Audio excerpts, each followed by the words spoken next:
কি খেলছো? হ্যাঁ, সারাদিন শুধু জল ঘাঁটা আর জল ঘাঁটা, জল ফেলে আর কিছু চাই না, তাই না?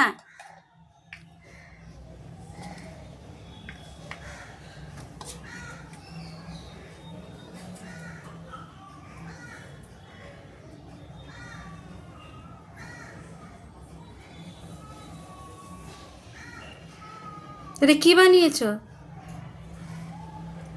হ্যাঁ পাপা, কি বানাচ্ছ? এটা